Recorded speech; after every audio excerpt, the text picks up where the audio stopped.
healthy all summer long. It was the best experience on the farm I ever had. People is very strong here, mental strong, physical strong. It makes me stronger than I was.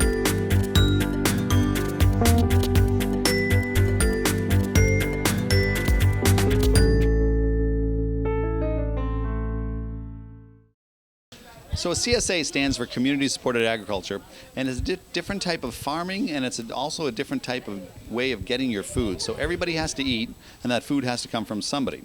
So in the typical system, a farmer will grow food and it'll go into the wholesale marketing system, and usually it'll end up at a supermarket or someplace, and people will go to the supermarket and buy it. And that type of system, has evolved into the food system that we have today, which many people have problems with the type of food that we're eating as a result of that system. The CSA, in a sense, is a reversion back to the way we used to eat, where people used to kind of more eat off the farm. I picture the CSA as almost like having your own backyard garden, but I'm your gardener, I'm your farmer. So people basically sign up for a share of the harvest, I grow it for them, and they come once a week to get their food. The farm has grown a lot over the years. I bought this farm in 2006 and started the CSA program in 2007. In that time since 2007, I have accumulated a lot of new crops and a lot of new equipment to grow those crops better. So we grow a wide variety of fruits and vegetables, including raspberries, blueberries, strawberries, apples, different types of melons, different types of vegetables, including corn, tomatoes, beans, peas, broccoli, cauliflower, bromonesco, bok choy, collard greens, all different types of roots, including carrots, beets, celeriac, potatoes, sweet potatoes, Irish potatoes, green beans, wax beans, shell beans, green peppers, yellow peppers, red peppers, blue peppers, green peppers, orange peppers, eggplant. Grow about 4 different types of eggplant. Just a huge variety of different crops. This is our third year? Fourth year with Farmer Dave, and it's been wonderful. We eat healthy all summer long. We have more vegetables than we can possibly use, so we end up giving some to our grandchildren and daughter and her husband. And really, I've got nothing but great things to say about it. I feel as though it's very helpful in staying healthy. We're, using more different types of specific tractors and different types of planters and transplanters and different cultivation equipment to try to keep the weeds down and grow that healthier, more diverse crop for people. We grow tomatoes in heated greenhouses, as well as here on the farm we grow them in unheated greenhouses. And that unheated greenhouse allows us to plant about a month earlier than we would in the open field. And by doing so, we're also harvesting those first tomatoes at least 3 weeks earlier than we would in the open field. Because typically tomatoes in New England are harvested for about 6 weeks, basically the month of August and the first half of September. By using the high tunnels and the greenhouses, we're able to expand that harvest period almost double to about 12 weeks. So we'll usually start harvesting the end of June and then go right after frost because they're in that protected environment, and we'll usually go right until the end of October. This is my second year. I've mostly just got fruit, and then I supplement with vegetables from the farm stand, which, since I live in Dracut, is super convenient to my house. The tomatoes. I canned tomatoes last year, froze tomatoes last year. Blueberries, I bought extra flat. So now, in the winter, my smoothies will be fresh Farmer Dave's frozen berries. Awesome. I cannot say enough. People here are great. My son loves coming here. And, of course, the goats. Don't forget to let your kid feed the goats. The biggest challenges are trying to grow more of what people want and less of what people don't want. That has definitely been one of the challenges, to try to figure that out. And it's also difficult because some people like greens more than others. Some people want more tomatoes. Some people want more kale. But one of the niceties has been diversifying the crops that I grow and also getting to know all of the consumers of my product and having that closer connection with the members and telling people, the effect that it's had on their life. And that actually, gives me more motivation, and my staff more motivation to love the work that we're doing.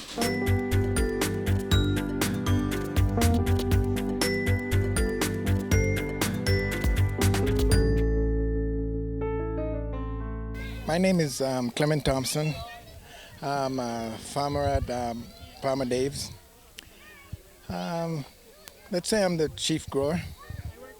I grow most of the stuff that we give out to the CSA. I've been doing this thing from very small. My father has got a farm, which he handed down to us. We've been growing stuff, all different kind of stuff from way back when. I remember way back we used to have to go to the field before we go to school to carry bananas and chocolates and stuff like that to the factories before we go to school.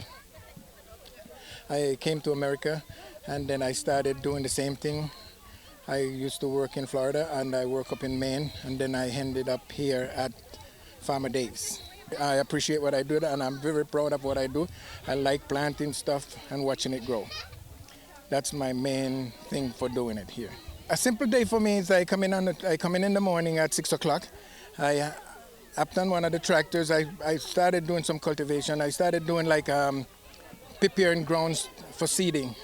I'd use the big tractor over there, the John Deere first, either to plow or to harrow. Once I finish harrowing, then I'll fix the ground for seeding. Then I dropped on the little tractor with the seeder, and then I started seeding. After that, I gotta get ready to go put water.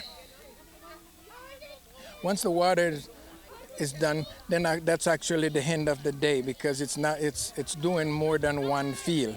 Whether I'm gonna go seed corn or I'm gonna go seed lettuce or beets or radishes, it's always something, and it's not every other day, it's an everyday thing, because if you miss one planting, one seeding of a crop, then you're in trouble. The CSA member might get mad at you because there might not be that product there for them to get at the end of that season. So I'm intern here until April. I am already 6 months here. I learned different culture, first of all. I learned how difficult is. I thought my work was hard in Georgia, but I saw how hard work people here. People is very strong here, mental strong, physical strong. It makes me stronger than I was. I had not experience plant, transplanting. I had not communication with ground. And it was first time in my life when I start this kind of work. And everything was interesting, everything. Like keep stone, it was interesting because I had not experience. It's new, everything was new for me. After I leave Farmer Days, this is first time in my life when I have not planned, because now I'm going easy way.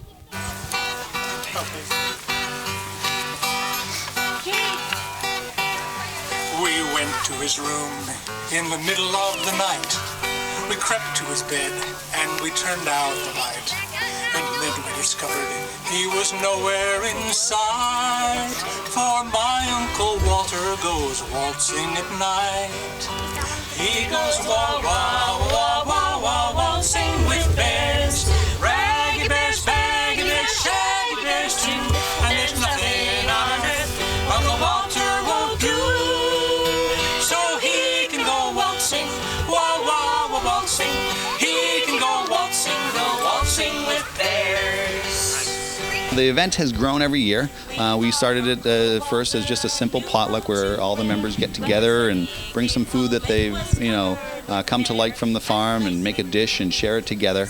And then it started to grow into more of a fun day on the farm where I'd give a nice tour and the kids could start to, play some games, and we'd make a little corn maze or a hay bale maze. And now we've added, some apple picking since our apple orchard is now ready for harvest. So it's really grown and grown. The members have come to love it because now it's also giving them a chance to bring their family to see where their food is being grown. And I think having that added connection gets the kids to want that good food even more, because now they know Farmer Dave, they know the fields that it came from, they have an experience on the farm, and they ask for the food even more. Because I've heard a lot of CSA members comment that, they bring home the box of vegetables and the kids just dive into that box and like pick out a tomato and start eating it like it were an apple. And that's usually because it tastes so good. But now they have this added effect of, the kids knowing Farmer Dave, knowing the farm that it came from, and they can say, well, geez, if you don't eat your broccoli, Farmer Dave's not going to be too happy. He can go waltzing with bears. We begged we pleaded, oh please won't you stay, and managed to keep him at home for a day. But the bears all broke in and they took him away. Now he's dancing with pandas, they can't understand us, and the bears all demand at least one dance a day. He does a wah wah wah wah wah wah waltzing with bears. Raggy bears, shaggy bears too. And there's nothing on earth Uncle Walter won't do. So he can go waltzing, wah wah waltzing. He can go waltzing with bears. My name is Masha Dumaresk. I'm also known as Farmer Dave's mom, because that's who I am.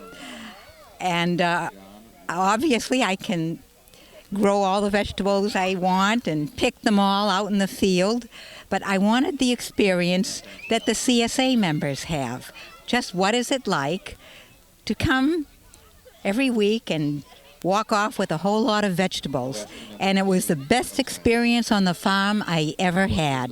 I never would have believed how well you have to clean out your refrigerator every week before CSA pickup day and get a menu ready for whatever vegetables you might need, might get for that week. I always read the email to find out just what I'm going to be getting, but it's a job and a half to prepare and to organize everything so that the vegetables that will not keep as long will be used up first and going on down the line. I've also had the experience of not being able to come for my pickup for various reasons that I wasn't in the area, and I would let some of my friends pick them up and keep them. And it was a great way for them to understand just what was involved. They were all very, very thankful, very delighted to be able to do that. And I was happy to do it for them. I enjoy the camaraderie.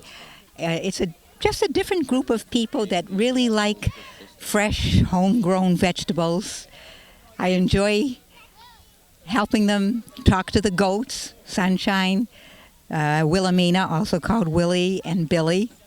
They are a great asset to the farm, and the children in particular.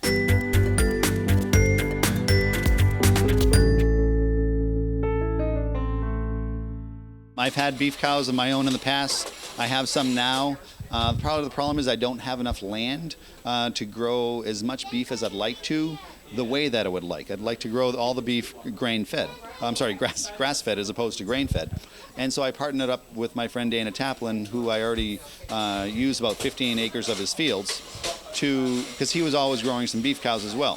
So now we've got his beef cows and my beef cows together on his land eating in his pastures, but also eating a lot of the refuse from our fruit and vegetable production. So when we have a bad apple or some corn leaves and things like that, every day I have a truck that's going over to help feed those cows. And it gives a secondary use for a lot of those vegetables that are not consumable by humans, and then we eventually end up with meat out of it. So the fish share, Josh from the New Hampshire Fish Collaborative came to me. He actually lives in Dracut, but he's the director of that, and he came to me asking if we might host the fish share.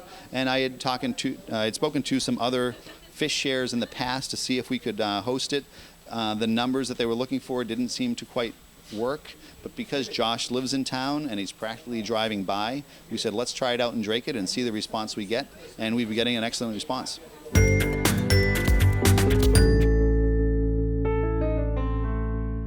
It's very simple. You go to farmerdaves.net and you've got all the information there. You can sign up online.